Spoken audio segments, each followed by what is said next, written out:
네, 말씀은 누가복음 2장 21절부터 24절까지 말씀입니다.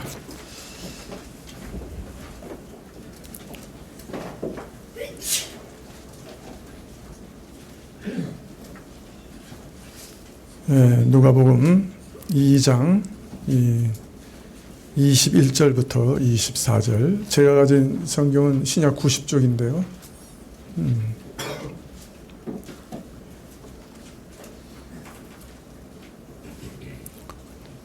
누가복음 2장 21절부터 제가 봉독해 드리도록 하겠습니다. 할례할 8일이 되매 그 이름을 예수라 하니 곧 수태하기 전에 천사의 일컬음 바로라.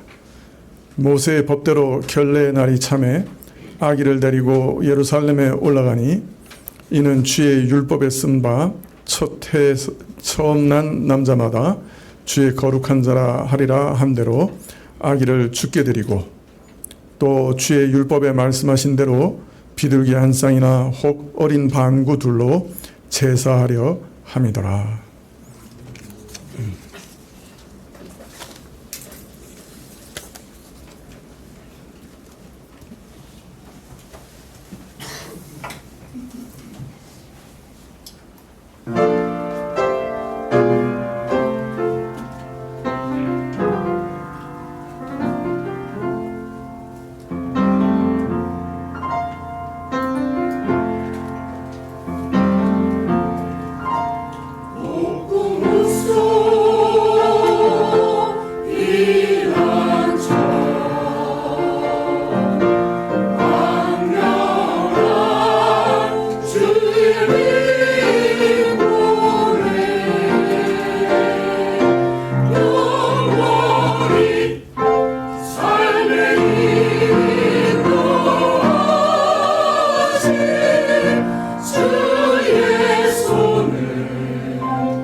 감사합니다. 목자들은 주께서 천사를 통해서 알리신 사실이 참 분명하고 그 알리신 말씀이 사실인 것을 직접 보고 확인했습니다. 그리고 그 모든 기이한 일로 인해 주변 사람들에게 증거하고 또 찬송함으로 하나님께 영광을 돌려드리고 돌아갔지요. 참 한 가난한 목수의 아들, 만일 그가 부자였다면 그 맏아들을 아무리 번잡한 때라도 어디 머물 곳을 찾아내지 못하지는 않았을 겁니다. 그런데 짐승 우리의 몸을 풀고 아이를 짐승의 구유에다가 먹이통에 내려놓은 것을 볼 때 참 얼마나 빈곤한 가정이었나 하는 것을 짐작할 수 있죠. 이런 형편을 보고 누가 이 아이가 하나님의 아들이시다, 그가 사람으로 오신 분이시다, 그가 참 하나님이시다, 자기 백성을 죄에서 구원하시기 위해 이 땅에 오신 구세주시다, 영원한 하나님 나라의 왕이시다, 이런 걸 짐작이라도 할 수 있었겠습니까? 그러나 이 일의 본질이 이러하기 때문에 하늘은 가만히 있을 수 없었죠. 그래서 하늘의 천군과 천사들이 찬양할 수밖에 없었고, 또 이 찬양을 들은 가난하고 비천한 자들도 응답하여 찬송할 수밖에 없었습니다. 베들레헴 한 기퉁이에서 일어난 일이지만은 하늘과 땅이 다 함께 찬양하지 않을 수 없었던 일이었던 것이죠. 이처럼 베들레헴에서 참 하늘과 땅의 모든 만물들이 소리질러 찬양해야 할 일이 이 누추한 마국간에서 일어났던 것입니다.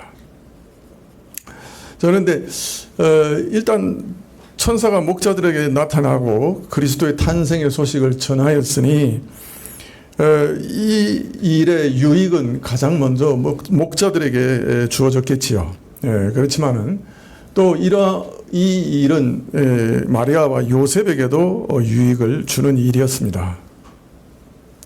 마리아와 요셉은 참 매우 뜻밖의 곳에서부터 아주 귀한 소식을 들은 것이죠. 어떤 면에서는 다른 사람들에게 아직 알려지지 않았던 비밀, 그죠? 마리아 개인에게만 알려졌던 비밀, 요셉 개인에게만 알려졌던 일, 그죠? 어떤 면에서는 참 엘리사벳과 마리아와의 관계에서만 있었던 그 비밀이 이제는 공개적으로 사람들 앞에 드러났고, 또 그로 인해서 어떤 면에서는 추가적인 증거를 얻을 수 있었다고 할 수 있습니다. 마리아 개인을 봐도 자신을 통해 예수님이 오실 것이다, 하나님의 아들이, 다윗의 자손 메시아가 오실 것이다 하는 계시를 가브리엘을 통해서 개인적으로 전달받았어요.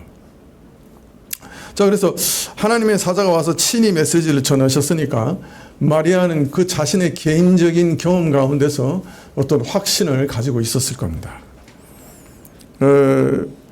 그런데 어떤 면에서는 하나님의 사자가 친히 나타나서 아주 놀라운 계시를 전했으니까 이거 마리아가 개인적으로 믿고 확신하기에 충분한 일일 것 같은데, 충분할 것 같은데, 우리가 성경을 읽어보면 이 계시가, 이 그리스도에 대한 계시가 그치지 않고 계속해서 마리아에게도 주어집니다. 그래서 어떤 면에서는 마리아가 주관적으로, 개인적으로 천사를 통해 확신하게 된 사실을 다른 사람들, 어떤 면에서는 다른 객관적인 그저 증거자들을 계속해서 일으켜서 확인시켜주고 또 확인시켜주는 작업을 계속하고 계심을 볼 수 있습니다.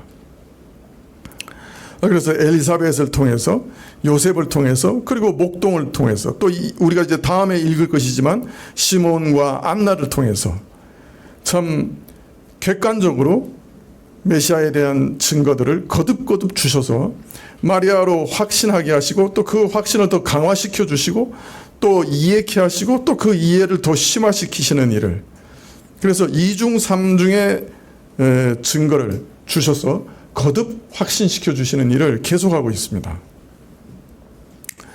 하나님께서는 이처럼 이런 일련의 일들을 통해 마리아 개인도 그 믿음을 견고케 하셨고 앞으로 당할 큰 시험과 시련들을 감당하실 수 있도록 준비시켜 주셨고 또 이런 과정에 쓰임을 받는 모든 사람들에게도 메시아에 대한 소식을 듣게 하셔서 믿고 구원 얻게 하셨던 것이죠. 물론 오늘 이러한 모든 사실을 읽고 성경에서 읽고 있는 우리에게도 이러한 증거들을 통해서 또한 믿음을 주시는 유익을 오늘날에도 주시는 것이 사실이죠. 자, 그런데 이 마리아에게 이처럼 개인적으로 주관적으로 확신을 주시고 그 다음에 다른 사람들을 통해서 어떤 면에서는 객관적으로 또 다른 확신들을 계속 주시는 이러한 방식은 하나님께서 어떤 사람을 세우실 때나 또 어떤 사람에게 자신의 뜻을 밝히실 때나 또는 어떤 사람을 부르셔서 소명을 주실 때나 이러한 방식을 어떤 면에서는 종종 사용하세요.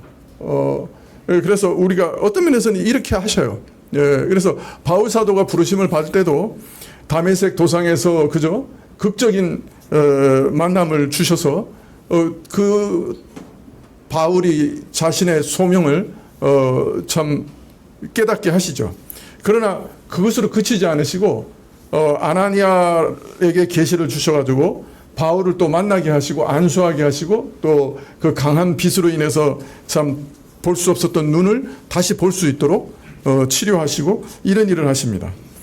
즉 바울이 개인적으로 다메섹 도상에서 받은 그 소명을 아나니아의 입을 통해서 다시금 확인시켜 주시죠.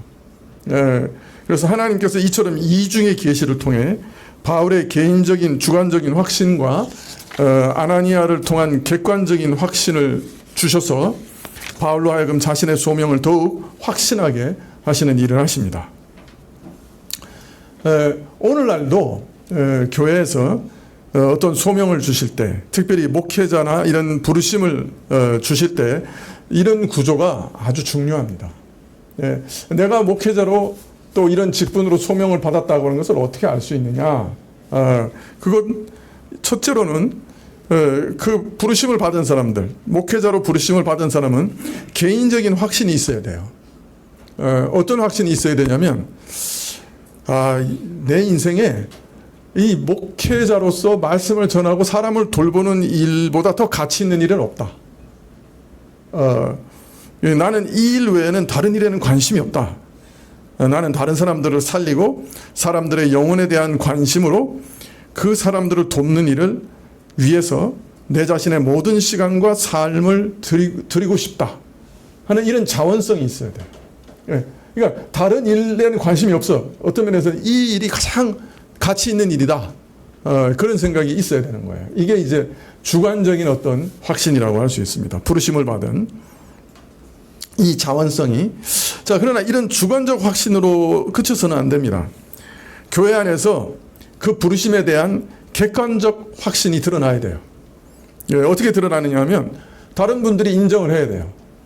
저 사람의 인품이나 성품, 성실함 등을 볼 때 우리는 저분을 신뢰하고 믿고 따를 만한 분이다. 또 저분이 전하는 말씀을 들어보니 내가 복음을 더 잘 이해하게 되고 또 저 말씀에 권위가 있어 저분이 하나님의 말씀을 전하는 어떤 사자로 인정할 수밖에 없겠다. 이런 교회의 모든 구성원의 인정이 있어야 돼요. 이게 객관적인 증거예요. 그러니까 주관적인 확신이 있어야 되죠. 먼저 주관적 확신이 없는데 뭐 그 사람이 부르심을 받았는지 안 받았는지 알 수가 없잖아요.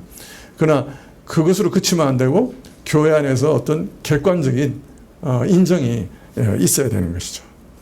그래서 교회에서는 내가 목회자가 되겠습니다 하는 사람이 있으면은 이제 그때부터 일을 시켜봐야 돼요. 특히 말씀을 이렇게 설교하는 기회를 또 성경 공부를 인도하는 기회를 이렇게 줘야 돼요.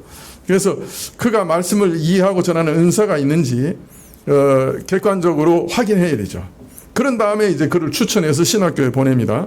신학교에서 교육과 훈련을 받게 하면서 또 신학교 내에서도 이 사람이 정말 신학생으로서 합당하다 하는 여러 가지 시험을 보게 하고 또 노회에서도 여러 번 검증을 합니다. 그렇게 한 다음에 이제 목회자로 세우는 것이 옳은 것이죠. 자, 그런데 이제 요새 이 한국 교회의 문제는 뭐냐면, 어떤 사람이 이제 주관적인 확신이 생겨서 내가 이제 목회자로서 신학교 가겠습니다 그러면 교회에서 그 사람을 객관적으로 살펴보는 과정이 없어요. 그냥 신학교 가겠다 그러면 아이고 뭐 없어서 난리인데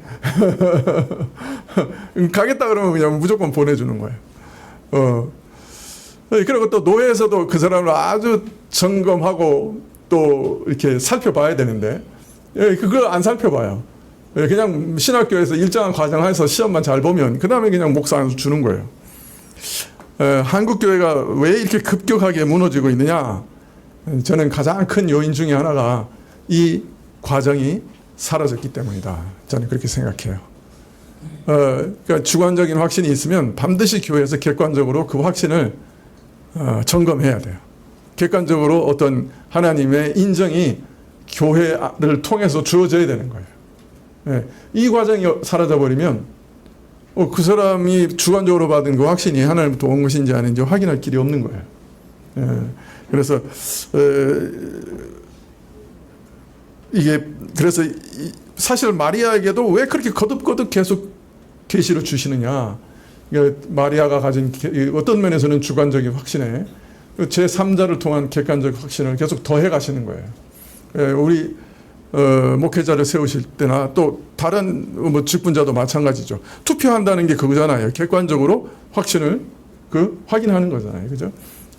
그런 일들이 일어나야 되고 그것이 아주 하나님의 뜻과 법도 안에서 잘 이루어져야 돼요. 2중, 3중의 어떤 증거가 드러나야 되는 거죠. 그래서 나중에 이제 우리가 목사를 청빙한다고 하는 것도 바로 그걸 하는 거예요. 객관적으로 우리가 이 일을 인정할 만합니다. 라고 하는 것을 드러내는 행위예요. 그래서 그걸 통해서 사람을 세우는 거죠. 먼저 이제 주관적으로 확신이 있어야 되겠죠. 내가 이 교회에서 목회를 하기를 원한다 하는 그 주관적인 확신이 있어야 되겠죠. 그러나 그것으로만 아니고 객관적으로 교우들이 인정하는 그런 절차가 반드시 있어야 됩니다. 이게 무너져가지고 사실은 한국 교회가 좀 이런 모습이 되지 않았나 저는 그렇게 생각하고 있습니다. 이게 제일 중요한 것이죠. 자, 오늘 말씀 한번 보시죠. 21절부터 보면 할례할 8일이 되매 그 이름을 예수로 하니 곧 수태하기 전에 천사의 일컬음 바 되니라. 모세의 법대로 정결 예식의 날이 참에 아기를 데리고 예루살렘으로 올라가니. 뭐 지금부터 드리는 말씀은 좀 어려울 수 있습니다. 왜냐하면은 이제 구약 내용도 좀 이해하셔야 되고 또 바울 서신도 어느 정도 이해하시고 그래야 조금 이해하시기가 쉬운 그런 내용이라서 좀 설교 내용이 어려울 수 있습니다. 그래서 이렇게 어렵나 그렇게 하실 필요 없어요. 좀 어려워요 원래. 물론 제 설교가 원래 어렵습니다만은 그러나 사실은 또 어렵지도 않아요. 잘 설명하려고 상당히 노력하는 설교거든요. 그렇지 않습니까? 그래도 좀 위로를 좀 해주세요. 하여튼 조금 복잡하고 어려울 수 있다는 걸 먼저 말씀드리고 말씀을 드리려고 합니다. 오늘 이 읽은 본문은 예수님께서 태어나신 후에 8일에서 40일 사이에 일어난 일들을 다 기록하고 있습니다. 8일에서 40일. 그래서 구약에 보면요, 아이가 출생하면 그 부모 태어난 지 8일 만에 즉 할례를 하게 돼 있고요. 그 다음에 할례할 때 이제 아마 이름도 같이 명명하고 명명식도 겸해지고요. 그 다음에 이제 결례라고 있는 게 있어요. 남자아이를 낳은 어머니는 40일 만에 이 결례라고 하는 것을 행하게 되어 있습니다. 그 의식을 행하게 되어 있고요. 또 결례와 동시에 오늘 보면 맏아들을 하나님께 드리는 규례를 지켰다고 합니다. 요거는 이제 초태생의 규례라고 해서 맏아들을 하나님께 드리는 예가 있습니다. 요거는 아이가 태어난 후에 1개월 이후에는 언제든지 할 수 있는 일이었어요. 그러니까 세 가지 일이 오늘 같이 있는 거예요. 오늘 본문에 보면. 그러니까 할례가 있고 결례가 있고 그다음에 초태생을 하나님께 드리는 일이 오늘 그 21절부터 24절에 전부 한꺼번에 이렇게 기록되어 있어요.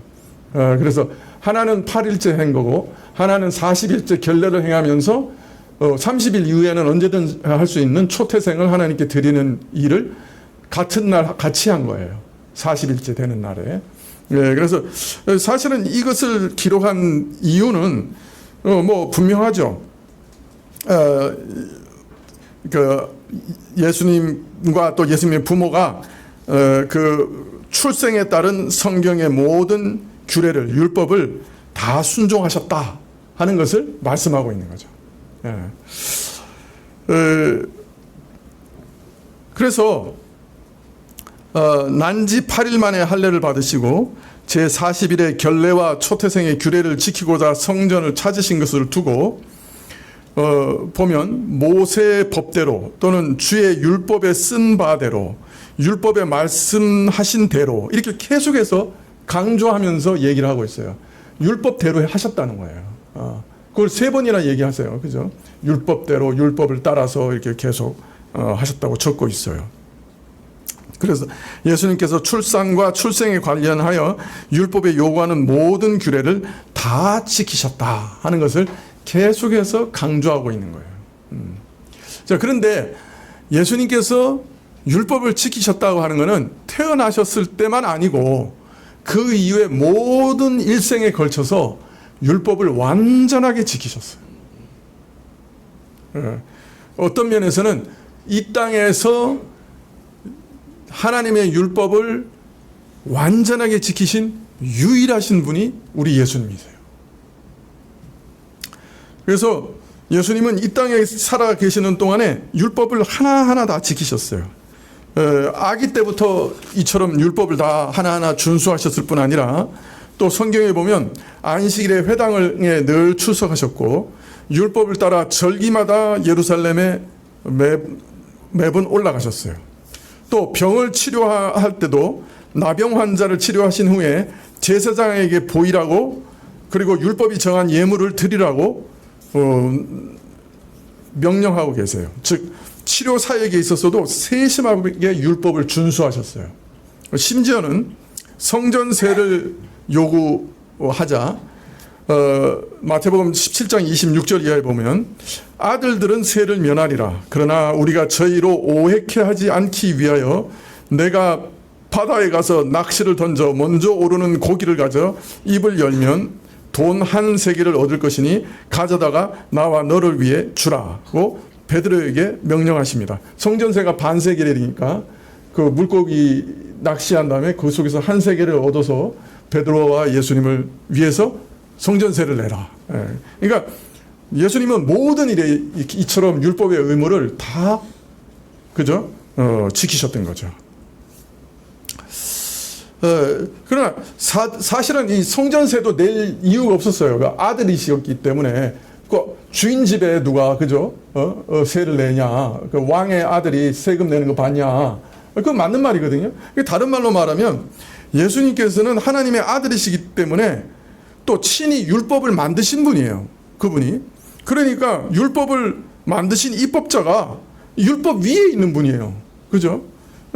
그럼에도 사람이 되셔서 이 땅에 오신 다음에 율법 아래 나시고 율법의 모든 요구를 다 이루셨어요. 왜 그러셨느냐? 거기는 아주 깊은 뜻이 있습니다. 바울은 그 뜻을 밝히되 갈라디아서 4장 4절 이하에 이렇게 말씀합니다. 한번 찾아볼 거예요, 이 말씀은. 왜 예수님께서 율법을 완전하게 지키셨는가? 갈라디아서 4장 4절 이하에 찾으신 분 누가 한번 큰 소리로 읽어주시겠어요?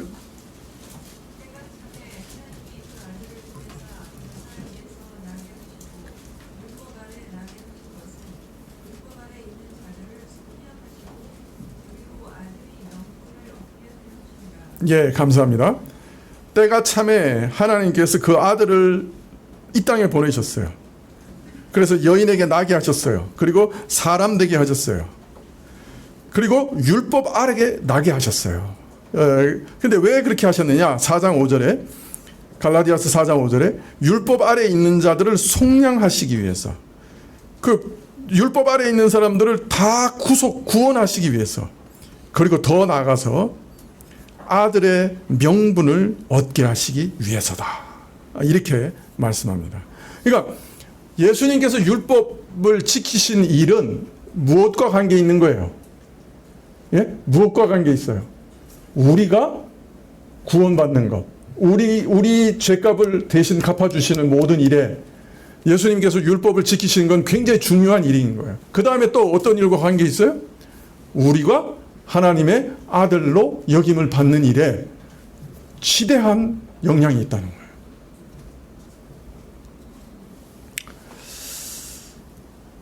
거예요. 원래 하나님은 다른 사람의 명령을 듣는 분이 아니에요. 또 누구에게도 책임질 필요가 있는 분이 아니에요. 오히려 모든 사람에게 명령할 권한을 가진 주권자시고 주인이세요. 곧 만유의 율법을 세우시고 그에게 책임 물으시는 입법자요, 율법의 주인이시고 심판자셔요. 그래서 온 우주도 다 법을 정하셔가지고, 그죠? 법대로 움직여요, 이 우주가. 그렇지 않습니까?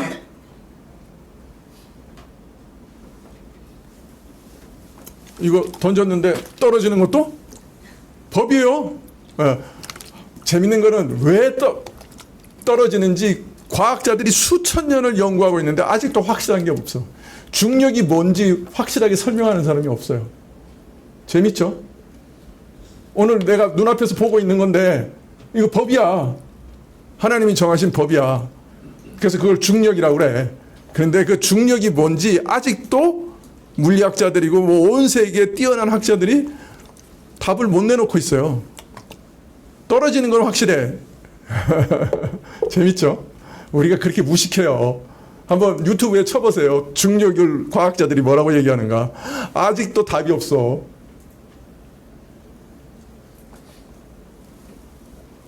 내가 왜 그 얘기를 하고 있는 거야 지금. 중요한 거는 온 세상 만물이 다 법이 있어요. 그리고 사람에게도 법을 주셨어요. 하나님이 입법자세요. 예. 그런데 하나님께서 이제 율법을 순종하는 자리에 오신 거예요. 입법자가 준법자가 되셨어. 성자께서 참 사람이 되셔서 스스로 율법을 순종하는 자리에 서신 거예요. 이건 굉장히 낮아진 거예요. 진짜로. 굉장히 낮아지신 거예요. 자, 왜 그렇게 하셨느냐?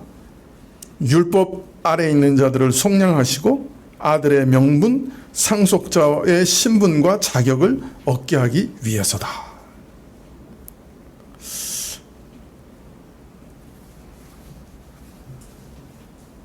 참 이 말이 무슨 말인지 설명을 좀 드려야 되겠는데, 우리는 법을 순종해야 되는 사람이에요. 그런데 어떻게 됐어요? 법을 순종했어요? 오늘 오다가 차 누가 확 끼어들 때 혹시 그런 일 경험했어요? 누가 확 끼어들 때 입에서 뭐라 그랬어요? 예? 에이, 설교 시간에 괜히 말하면 안 되겠죠? 입에서 막 튀어나오잖아요. 그죠? 아, 저만 그렇군요. 여러분은 뭐 다 점잖게 넘어가시는군요. 자, 그런데 문제는 저 죽일 놈 이렇게 하는 순간에 나는 어떻게 된 거예요? 이미 심판을 했어. 정죄를 했어. 그죠? 하나님의 자리에 올랐어. 그리고 미워하고 살인을 했어. 그죠? 미워하는 것만으로도 이미 살인한 죄라고 하나님 그렇게 보신다고 하시는 거예요. 오늘 지하철 타고 오면서 5분 동안의 생각으로도 지옥 가기 충분해요. 오늘 차 타고 오면서 부부싸움 하면서 미워한 것만 해도 지옥 가기 충분해요.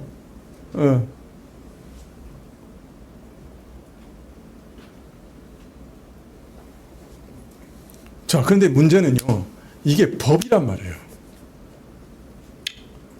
우리나라도 법이 한 크게 굵직굵직한 게 한 7천 조항 정도 있다 그래요. 이렇게 그 다음에 이제 뭐 부수한 법들은 많지만은, 여러분 이 7천 개를 다 범해야 감옥 갑니까? 아니면은 그 중에 하나만 범하면 감옥 갑니까? 예? 하나만 범하면 감옥 가죠.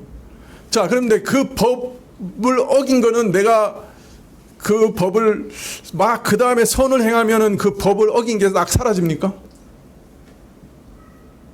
여러분, 이제 어떤 사람이 살인을 딱 했어요. 근데 마침 경찰한테 안 잡히고 이제 다른 동네 가서 살았어요. 그 동네 가서 착하게 살았어요. 그래가지고 결혼도 하고 애도 낳고 잘 살고 있는데 어느 날 갑자기 검은 집차 2대가 딱 나타나더니 검은 잠바 입은 사람들이 딱 와가지고 너 언제 몇 월 몇 년 몇 시에 살인죄 범했지? 그러고 탁 잡아가요. 이 사람이 그냥 동네 사람들한테 막 소함을 지려요. 또 그냥 주위 사람들한테 막 고함을 질러요. 동네 사람들이여, 나를 좀 구원해 주시오. 내가 이 동네에서 얼마나 착하게 살았는지, 내가 아내한테 얼마나 잘했는지, 자식한테 얼마나 잘했는지 좀 증거해 주시오. 그런다고 해서 살인죄가 없어집니까? 법은, 그죠? 선한다고, 그 이후에 선을 행한다고 형벌이 없어지는 게 아니에요. 자, 우리는 5분 동안의 생각으로도 지옥 가기 충분한데 그 법을 우리가 선을 행해서 갚을 수가 없어요. 다른 말로 하면 우리는 사실은 원죄부터 시작해서 태어났기 때문에 소망 없는 중에 태어난 거예요. 그 위에 무슨 선한 일을 한다고 해서 우리 운명이 바뀌질 않아요.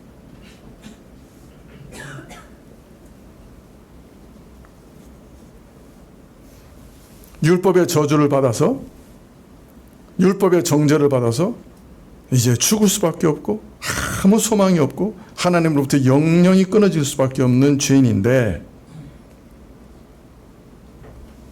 예수님께서 오셔서 율법의 요구를 완전히 이루어 주셨고 율법의 저주를 대신 받으셨고, 그래서 우리로 자신의 의를 우리에게 선물로 주셔서 우리 같은 죄인들이 하나님의 아들과 상속자가 되게 하셨다. 그렇게 오늘 갈라디아서는 말씀하고 계신 거예요. 완전히 소망이 없었는데 그가 율법을 온전히 지킴으로 우리에게 살 길을 열어주셨다. 그렇게 말씀하시는 거예요. 쉽게 말씀드리면요, 예수님께서 친히 사람이 되셔서요, 율법을 완전히 순종하심으로 인해서 첫째로는 흠없는 제물이 되셨어요. 우리를 대신할 흠없는 제물이 되셨어요. 그래서 하나님의 온전한 어린 양으로서 십자가에서 우리를 위하여 율법의 저주와 형벌을 대신 받으심으로 죄인인 우리가 구원을 얻었고 또 하나님의 상속자가 될 수 있는 근거를 마련하셨어요. 이거를 쉬운 말로, 어려운 말로 능동, 수동 할 때 수동적 의라고, 그죠? 수동적 의라고 얘기해요. 맞죠? 예. 신학교 교수님이 교계를 끄떡끄떡 하셨어요. 예. 이걸 수동적 의라고 해요. 그래서 이 율법을 완벽하게 지키셔가지고 흠도 점도 없는 어린 양이 되신 거예요. 그리고 그 어린 양으로서 십자가에서 우리 대신 죽으신 거예요. 그래서 그 죽으심으로 인해서 그 은혜로 우리 죄가 다 탕감받고 우리가 받을 지옥의 심판 다 대신 받으시고, 그리고 그 의로서 우리를 구원하시는 거예요. 또 두 번째는 그리스도가 참 사람이 되셔서 죄인을 대신해서 율법의 모든 짐을 지시고 율법의 요구를 완벽하게 이루셔서 그 자체가 의를 이루신 거예요. 그걸 이제 능동적 순종이라고 해요. 예. 그래서 이 의를, 그래서 수동적 순종에 의한 의, 능동적 순종에 의한 이 의를 우리에게 전가하셨다고 해요. 그 전가란 말은 뭐냐면 그냥 이렇게 선물로 주셨다는 거예요. 근데 문제는 이게 이중 전가야. 우리의 죄는 누구한테 전가가 돼? 그리스도께 전가가 되고, 그리스도가 이루신 모든 능동적, 수동적 의는 누구한테 전가돼? 우리한테 전가가 되는 거예요. 이게 예수님과 우리가, 내가 예수님을 딱 믿는다고 고백하고 예수님께 구원을 요청하고 예수님을 딱 붙잡는 순간에 내가 예수님과 하나가 돼. 연합돼. 그래서 예수님의 모든 의는 나한테로 옮겨오고 나의 모든 죄는 누구한테 옮겨가? 예수님께로 옮겨가. 이걸 그래서 뭐라 그래? 즐거운 교환이다. 우리 입장에서는 즐거운 교환이야. 예수님 입장에서는 고통스러운 일이셨어. 십자가의 고통을 다 지불하셨어. 하여튼 그래 우리는 좀 우리 입장만 생각하니까 우리한테는 뭐예요? 즐거운 교환이 일어난 거예요.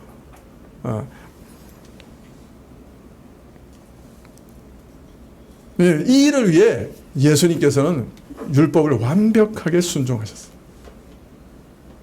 그래서 우리로 하나님의 자녀가 될 수 있는 길을 여신 거예요.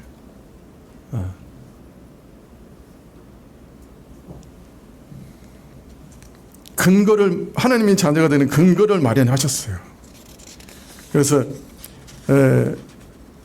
참 하나님께서 외아들을 보내셨고 그 외아들이 사람으로 오셨고 그 사람으로 오셔서 율법을 온전하게 입법자가 준법자가 되셔서 율법을 완전히 지키신 일은 참 우리 죄인들을 죄에서 구원하실 뿐 아니라 우리로 하나님의 자녀가 되게 하시기 위해서 그 일을 하셨다. 그렇게 말합니다. 그러니까 그 예수 그리스도의 낮아지심, 그 희생의 최종적인 목적이 뭐냐? 우리 죄인들이 하나님의 자녀가 되는 명분을 얻게 하시기 위해서 그렇게 희생하셨다. 그렇게 법을 준수하셨다. 하나하나 다 세밀하게. 우리는 정녕 참 율법의 저주와 두려움 속에서 살아갈 수밖에 없어요. 아이, 하나님이 어디 계셔? 에이, 그냥 다 죽으면 뭐 흙으로 돌아가는 거지. 그런데 그 죽음이 왜 그렇게 두려워요? 죽음 앞에서 두렵지 않은 사람이 있어요. 내 양심을 아는 거예요. 하나님이 내 양심을 만들어 놓으셨기 때문에 하나님의 율법 앞에서 내가 저주받은 자라는 걸 아는 거예요.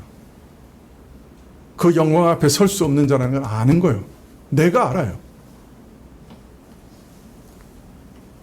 그런데 그러한 자들을 하나님의 사랑받는 아들로 만드시기 위해 예수께서 이 땅에 사람으로 오시고 참 자신이 만드신 그 법을 자신이 세세하게 다 지키시고 십자가에 죽기까지 순종하셔서 우리로 하나님의 자녀로 만드신 거예요.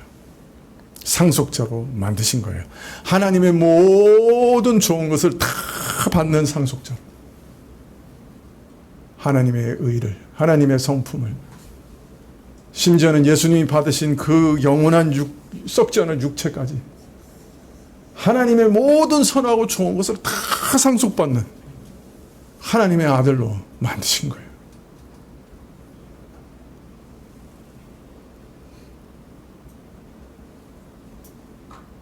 이걸 정말 깨닫고 믿으면 세상에 부러울 게 없어요. 오늘 당장 굶어 죽어도 그냥 감사야.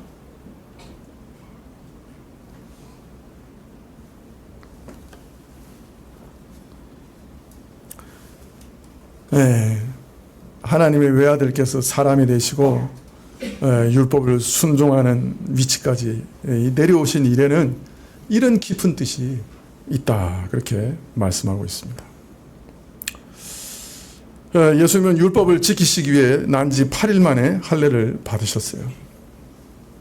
이 할례는 아브라함에게 처음에 명령하신 것인데요. 참 이스라엘에 속했다고 하는 증거의 표요. 하나님의 언약에 참여했던 표입니다. 내가 너의 아버지가 되고 너의 하나님이 되고 너는 내 백성이 되리라 하는 그 언약에 참여했던 표로 주셨던 거예요.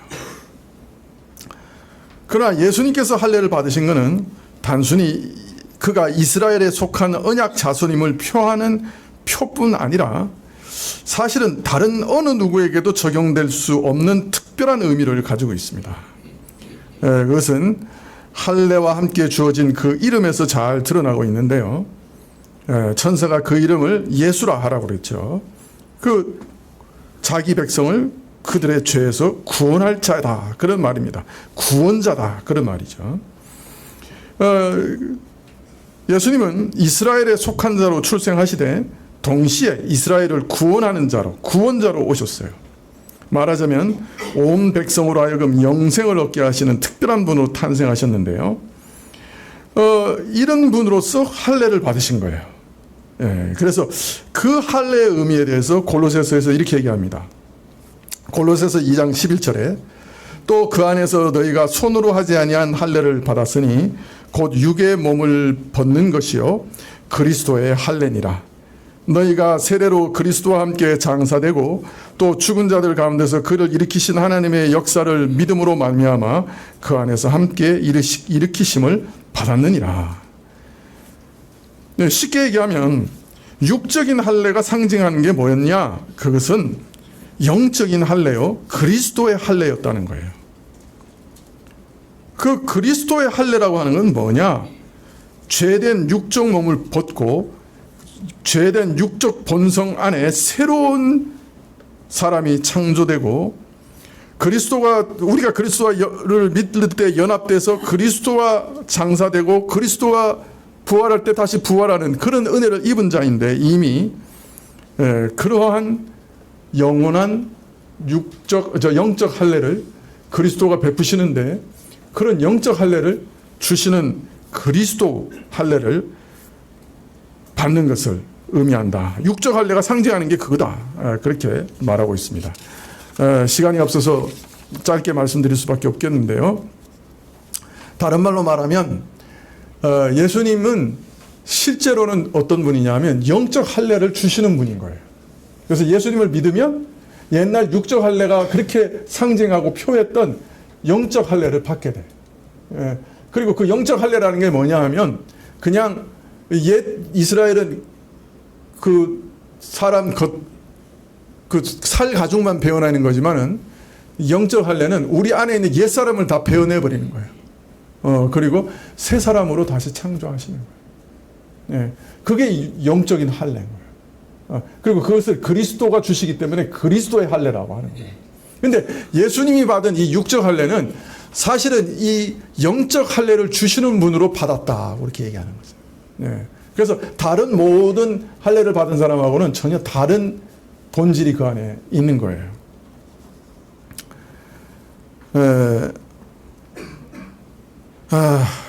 설교가 아직 2장 남았는데 마쳐야 되겠어요. 시간 다 됐어요.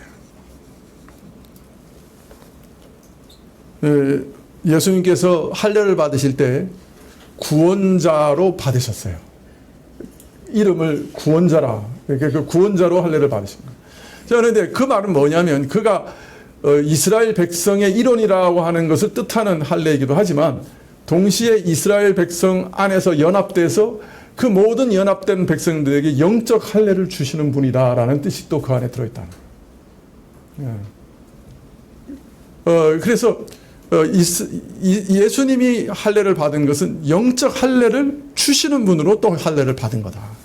그렇게 이해할 수가 있는 것입니다. 율법에 기록되었으니 부모는 당연히 예수님을 할례를 받게 했습니다. 그러나 사실 예수님은 잘라버려야 할 죄를 가지신 분도 아니고 성령으로 잉태되셨기 때문에 할례로서 사죄함을 표할 필요도 없고 또 어떤 면에서는 언약 백성이 되실 필요도 없어요. 그런데 왜 할례를 받으셨느냐? 첫째는 율법 아래서 율법을 온전히 지키셔서 율법 아래에 있는 우리를 속량하시고 우리를 아들 만드시기 위해서 받으신 거예요. 할례 자체도 율법을 지키신 거니까. 둘째는 예수님의 이름으로 분명히 드러난 것처럼 자기 백성을 자기 죄에서 건지는 분으로, 즉 영적 할례를 베푸시는 분으로, 자기 백성과 한 몸으로 연합하여 저들을 구원하실 분으로 자기 백성과 연합하여 육적인 할례를 받으셨다. 그렇게 이해할 수가 있습니다.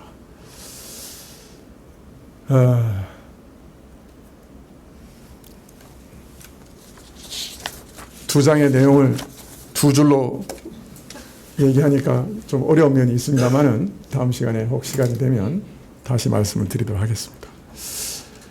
다른 말로 말하면 예수님께서 율법을 지키시고 또 이렇게 할례를 받으시고 또 이 결례를 다 행하시는 안에는 구약에서 그것을 명하실 때 그 내용과 더불어 예수님에게만 적용되는 아주 특별한 의미들이 그 안에 있습니다. 그래서 예수님께서는 이것을 다 순종하시고 받으셨다. 그렇게 성경은 말씀하십니다. 네, 기도하시겠습니다. 하나님이신 분이 사람으로 나시고 사람으로 나시되 참 다른 사람의 도움을 필요로 하는 갓난아이로 나시고 그러면서도 참 입법자가 준법자가 되셔서 모든 율법의